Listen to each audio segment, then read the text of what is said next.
taking a little bit of a risk at the channel today and going for a sneaker that doesn't have a drop date yet, which is super outside of my comfort zone. I usually like to give you guys information about sneakers that are going to drop in about 10 days to 2 weeks time. But this guy, everywhere I've looked, all the different sites I've looked at have said April 2021, and none of them put a definite date on that. So I do not know the drop date, but I've got a feeling it's going to be pretty soon. You've got official images out there, and usually official images are the start to something pretty big. So it's coming pretty soon, and I'm betting that the drop date is going to fall on us very quickly in early April. Now, if I get that wrong, yeah, who cares, because it's a great shoe to look at anyway, and there's a lot to talk about in it. There's stuff to do with, it looks like it's a bit all over the place. It looks a bit disjointed because there's light blue, there's dark blue, there's tan, there's olive green in there as well, and you're kind of like, well, they don't all go together, but there's actually a flow that runs full circle. If you start up on the laces and run yourself around to the back of the shoe, through the middle and back again,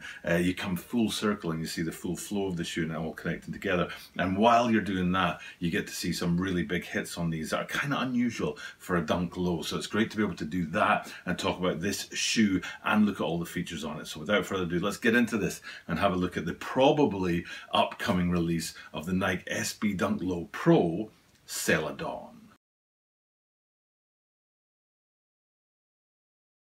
This is the Tokyo Bada 23 Sneaker Channel. Tokyo Bada 23 Sneaker Channel days.毎日アップするので、毎日見てください. And every single day from Tokyo, Japan, I bring content about upcoming sneaker releases, sneaker news, and sneaker reviews. And today in the spotlight, the Nike SB Dunk Low Pro Celadon. Like I said at the top of this video, there's a lot going on with the shoe, and we'll get into that. But first, what we have to look at is a couple of L's. I already talked to you guys in a previous video about how I missed out on one of my favorite shoes, the Air Jordan 3s, and this is a beautiful colorway for me, just how I like my Jordan 3s to be. Took an L on those guys, and then this morning, because I'm shooting this video on March 20, is it the 26th today? It might be the 25th, it's Thursday anyway.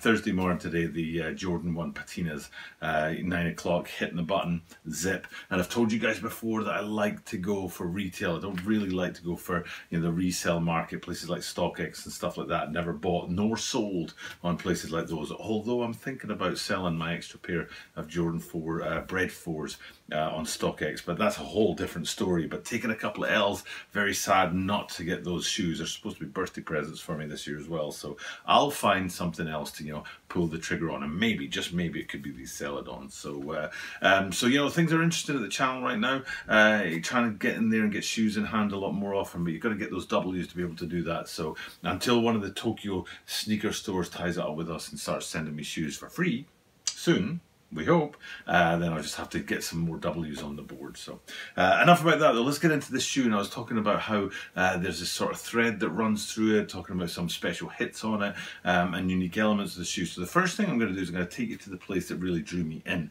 and then we'll go through that cycle that I'm saying that runs the full length of the shoe in a full circle from top right around the thing, 360 degrees, and back to the top again. So the thing that got me in, the thing that pulled me in, the thing that said, you know what, Butter, you have to have a look at this shoe, was the midsole. So let's have a look at that midsole first and foremost. And I haven't seen that many dunk lows with a speckled midsole. Now, I'm not, like, I don't have a museum of dunk lows in my back room to go have a look at and scan which ones had a speckled midsole. But for me, you know, 840 consecutive days on YouTube doing sneaker videos, so I've looked at a fair few dunks. Don't remember seeing speckled midsole that often. So that's the feature that drew me in and said, you know what, this is the shoe to bring to the channel today and to talk about today. But the thing that I thought about when I looked in it and zoomed in, hopefully I found a good way to show you this on the green screen, is it's not, in my opinion, the Move to Zero midsole. Move to Zero is all about taking offcuts and used rubber, recycling it and putting it into the midsoles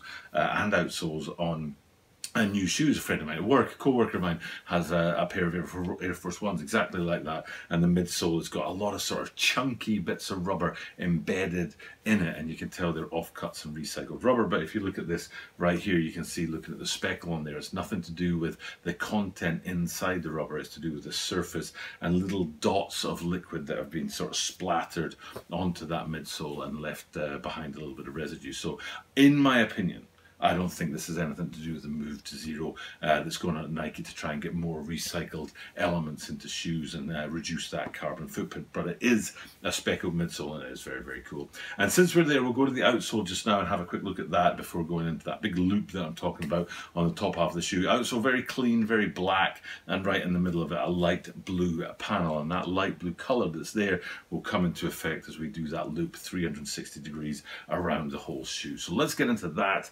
and I'll tell you what I'm talking about. So first things first, back out, looking at the whole shoe, it looks a little bit disjointed because you've got so many colours going on. It's not your standard 2 or 3 tone dunk low, because often you'd see, say, a red and white pair, or you'd see like green, white and black or something like that. So the dual colour, double colour or tri-colours. But these guys, they've got a bit more, a little bit extra going on in there, because there's light blue, there's dark blue, there's tan, there's even a bit of olive green, and then there's white and there's black. So there's an awful lot kind of going on there for a dunk low, but actually there's a thread that goes all the way through that and brings it full circle. So let's talk about that and get into that today. And we're going to start with the laces, and it's the laces that bring us that deep olive green feel, and hopefully we're able to look at that on here and you can get a sense of that colour, because that's the first colour that starts a kind of domino effect of the colours that will lead us all the way back around to this lacing system. So bear that in mind. Remember what we're looking at here.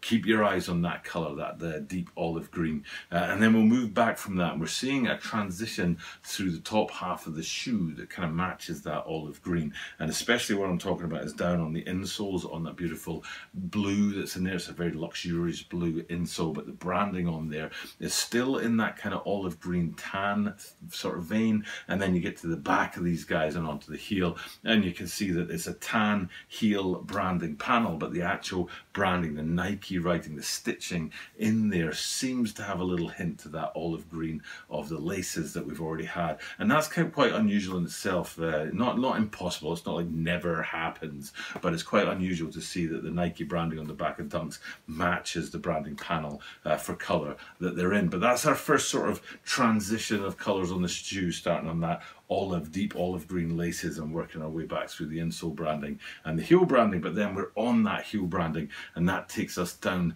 that line that I always talk about when I look at shoes like these. And there's a few different shoes from the Nike line, Air Jordan 1 lows, Air Force 1, stuff like that, that have this line that runs through the shoe. And what I'm talking about, if you look at the branding panel and the actual, not the branding itself, but the materials, the suede materials that make that up, that are in a tan, and then you drop below that to the ankle and heel support, that begins a line that runs through the whole shoe. So you go up from the heel onto the ankle, down the lace stays, into the quarter line, and then around the toe, and all of that is done in one colour, and that one colour is tan. So we've transitioned from the olive green that started in the laces and kind of faded into the branding on the back in the Nike writing, and then the panel underneath that is our next domino to fall in the line as we follow that across the whole shoe from heel to lace stays to quarter line to the toe box. And since we're at the toe box, that's our next domino to fall, because it's the toe box that's wrapping around the blue panel, and it's a rich,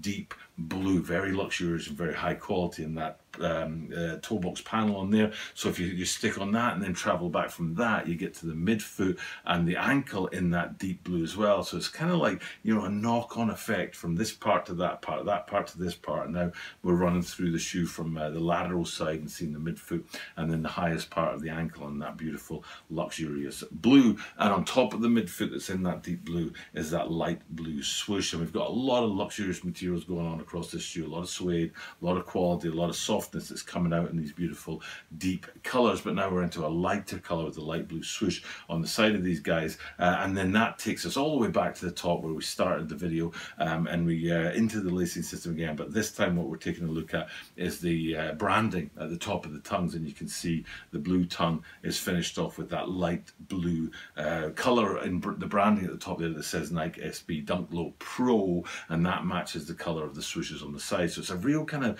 domino effect. Even though the colours themselves don't gel well together, the way they're placed on the shoe knocks from one into the other and into the other, and it kind of has a narrative, it has a story that runs, like I said, 360 degrees through the shoe and brings you all the way back to the start point, which was up there on the laces system and the tongues with that light blue branding. And again, remember I did say when we looked at the outsole, it's a black outsole with a light blue panel in the middle, and that light blue panel is exactly what we're talking about with the branding on the tongue and the swooshes on the side. So so hopefully all that speckled midsole that I talked about, the interesting colours, the quality materials, the kind of connection between the different parts of the shoe, hopefully it all makes sense to you guys. And the Celadons that are coming sometime in April, my bet is early April 2021, is a shoe that you guys will be interested in and looking to get your hands on. I'm kind of on the fence myself. I really wanted those Jordan 1s and those Jordan 3s, and dropping down to a pair of Dunks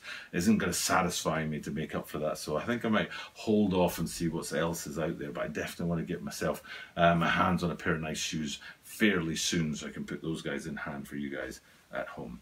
But that's enough for me today. Finishing up this video, taking that early look at these guys, and that's a bit of a risk for me because if these drop on April the 30th, then I'm a whole month and a bit ahead of schedule, which is a place I don't usually like to be. But if they drop on like April the 5th, this video will be right on time, fingers crossed. The last thing to do is just to finish this up and just thank you guys for checking out the content, say the thing that I say at the end of every single video, which is I do this every single day. And that means you are guaranteed to see me tomorrow.